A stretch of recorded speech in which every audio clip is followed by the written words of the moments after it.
Now, why were you So laughing? how do you think they're going to Whoa, whoa, whoa, react? whoa, whoa. Why were I you mean, laughing? I'm telling you. How Okay. do you think they will react to this? Uh, you, I hope they don't react like you did. Start tickling. Get it? Right. I don't know. I don't know. I mean, what I explained to you, I don't know if that's exactly what I'm gonna. I vision, but it's not real clear. You know what I'm Okay. saying? But tell me, well, explain to me why you left, and maybe I can Well, readjust I'm my. trying to figure out Yeah. what is the demonic film, or you were saying the demonic influence. It's confessions of an exorcist. So it's true stories of demonic possession Okay. of people who've been possessed, and Okay. so I document them into half hours. And I played this character. He's an ex-priest, and he goes around and he tries to identify the devil. Okay. But he realizes it's not about religion. It's just about the blood of Christ. Mhm. Getting rid of it. Well, my music is kind of like that. It's all about the Son of God, about Christ. Okay. So it all kind of is the same thing. You know. Yeah. But it's not like religious. It's not like It's pretty out there. Got you. You know. So that's a good motivator. Is that a good motivator? I think so.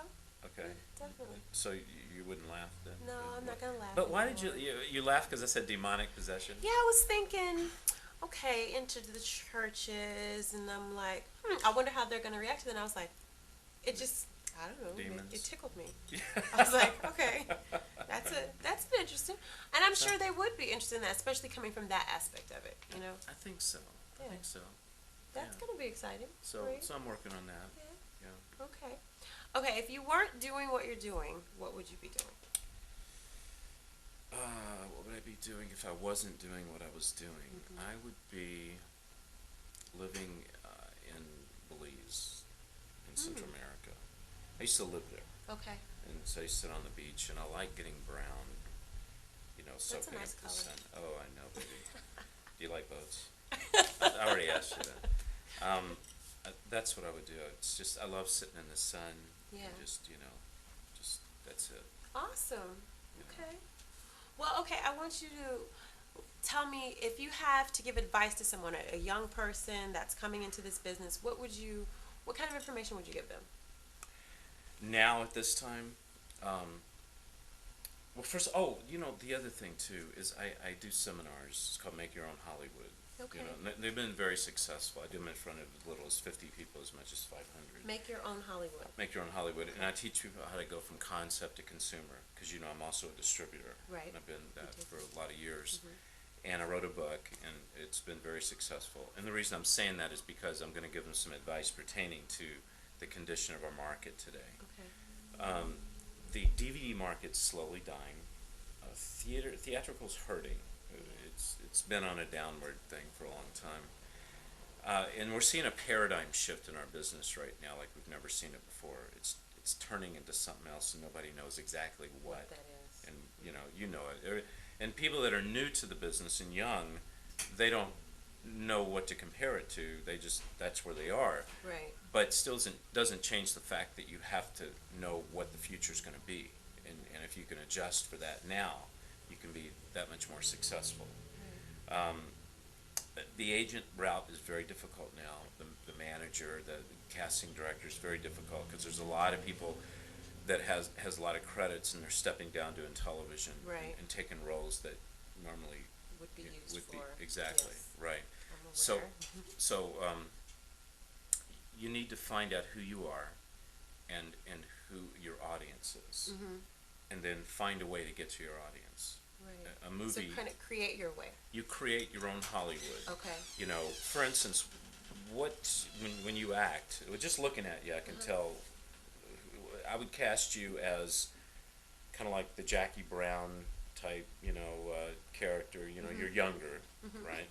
Obviously, but that kind of a thing. Maybe you could do, if you were 1970s, you could do Cleopatra Jones. Right. Right. Okay. So, do you like stuff like that? But I don't know where that fits in now. Well, it still fits in. Creative. Oh, no, no, no. Yeah, you find that audience that likes that. Right. That audience would be 18 to 35 male, Right. right? Because they like to see you kick some butt, and Right. they'd like to see I your, would love and they'd like to see your gorgeous body too. Right, you right. know. Maybe not in that order, but do you like boats? No. But anyway, so if I was you, using you as an example, I would create a vehicle to get to that audience. Gotcha. You see, in the '90s, Clint Eastwood was doing in late '80s was doing this Dirty Harry stuff and doing the bang bang stuff. Bang, And bang, shoot 'em up. right, and I saw where I got those kind of roles just because my look. Okay. And so after I did, I decided to make my own films. And when I did, I knew there was an audience out there that that would go to those kind of films. Right. So I created those with myself starring in it, and I became this, B movie king of B movie thing, for a while, which is really great. Yeah. And so it works. So like for you, if you created that kind of movie and you get it out into the market, and now you have the internet, which I didn't have back then. Right. So you can go directly to your audience, and you become a little starlet. Yeah. Otherwise you're knocking on doors, trying to get And then auditions. they come to you. They come to you. You make them come to you. Right. You know. That's exciting. That is really good advice. Yeah. So if I'm out there and I want to go to Make Your Own Hollywood, how would I get in contact with you? How would I go there? The way to contact me is, write this down, www. Do you like my book? .davidheavener.com, DAVIDHEAVENER.com. You can even call me on my hotline, 818-679-4642. Get your pens. That's Yeah. the hotline. That's hotline, just for the hotties, the women hotties, no. Well, thank you so much, David. It has been a pleasure having you. David Thank Heavener. you. You're adorable. Thank you, sweetie. Thank you. I'm your host, Nikki Brown, and thank you for tuning in to Twyman Creative Insider. Bye, Mom. Bye, Mom.